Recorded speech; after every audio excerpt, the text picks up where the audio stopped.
never even kiss. She's never even been hugged before. By a boy, not from her dad.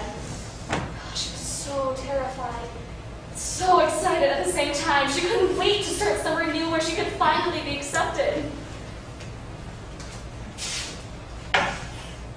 13 years old, I looked into the mirror at the near 9 residential trip to Rayong and saw a proud young girl who had just been kissed for the first time.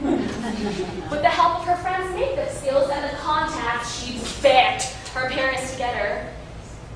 She looked totally different. New. She liked it. The best part about the whole thing was that she barely recognized herself. She didn't look like the four-eyed loser with the pig nose that everyone at Bangkok Panna told her she was. And tonight, for the first time, she didn't feel invisible. You see, she just started hanging out with a new group of girls, and these girls were like pretty and skinny and basically every middle school boy's definition of hotties and every middle school girl's description of who they want to be. And she had a lot of fun with them, and they never teased her, but she always felt left out, unwanted. No one ever glanced twice at her, and no one ever bothered to talk to her if it weren't for one of her hot friends. But tonight, no one could get enough of her. She was the first one in her group to have her first kiss.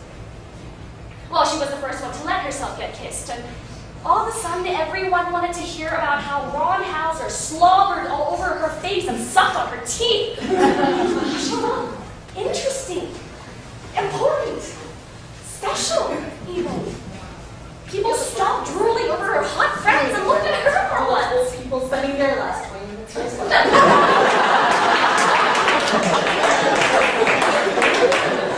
Contrary to popular belief, I was not born to a drug lord and a prostitute, and spend my years in a hotel room eating room service and counting cards.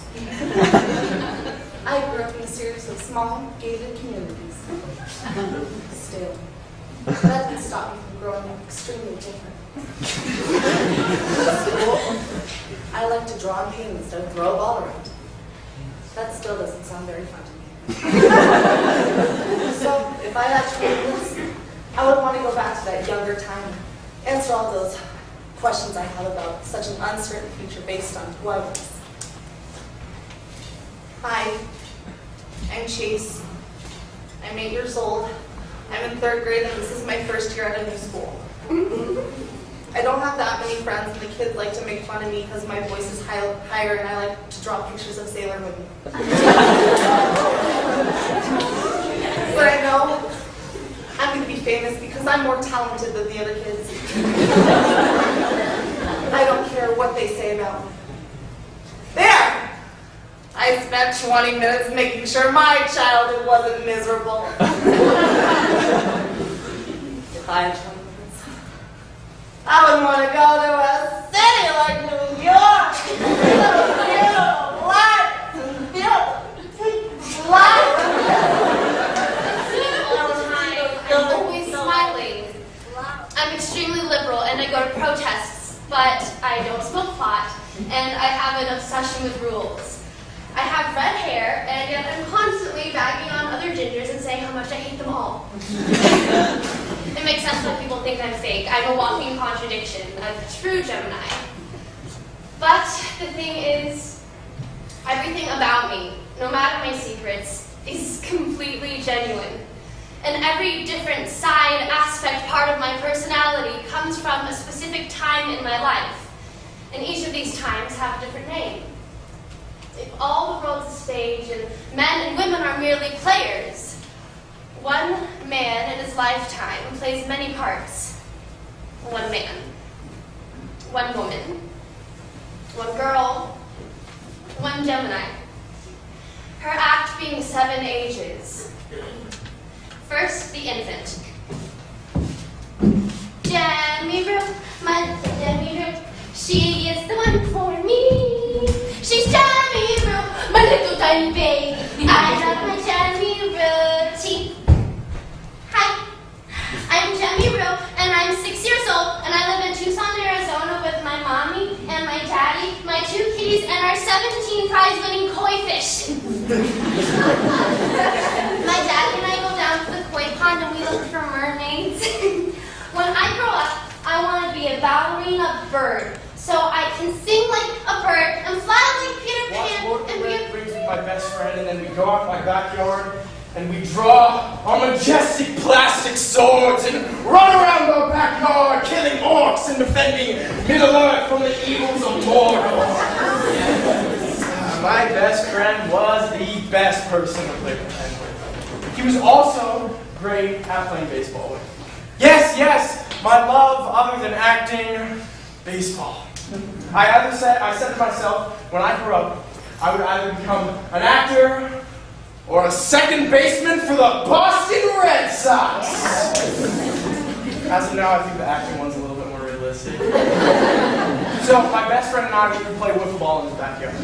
But we wouldn't just play wiffle ball. We would get in baseball pants and baseball jerseys, and we would be major league players. It was awesome. Unfortunately, we drifted apart. He got more into baseball, and I got more into acting, and we stopped seeing each other. I mean, who the hell was I going to play baseball with now, right? Not to worry. Imagination to the rescue. I mean, who needs friends when you've got an imagination? I have to turn the lights off and pretend that everything's fine. Bad things aren't there if you can't see them, right? I hold all the bad things inside me until I explode with different emotions. Watch out, she's gonna blow! When I was little, my mom used to tell me that if you didn't share what was bothering you, a little green monster inside of you would eat all of the unsaid feelings and would grow bigger and bigger. Well, tonight, that little green man is going on a diet. I'm gonna share with you why I am the way I am. So, I pride myself on my sense of humor. I like to think that I'm a pretty funny person and that I have a knack for making people laugh. It's also the sneakiest way that I'm able to turn the lights off. It works literally every time. There's one night that I so vividly remember, and it's probably not even a distant thought to you. We were sitting on the couch watching SpongeBob of all things, and then you squeezed my leg and winked. This usually meant that I should get ready for something that I most likely wasn't ready for. And then you took me into another room, and you kissed me. And you told me that you loved me, which was my weakness. And then you slowly reached for my pant zipper. Quick, Jess, turn off the lights. I was fine. I wanted this. This is what every girl does with her boyfriend. And before I could even understand what was happening, my innocence was taken away. Afterwards, you climbed out of bed, and you checked yourself in the mirror, and saw my face in the reflection. You all right there, buddy? Yeah, I'm so fine. I mean, it had to happen at some point, right? He chuckled. Good. He's in the dark. He has no idea that I'm absolutely terrified.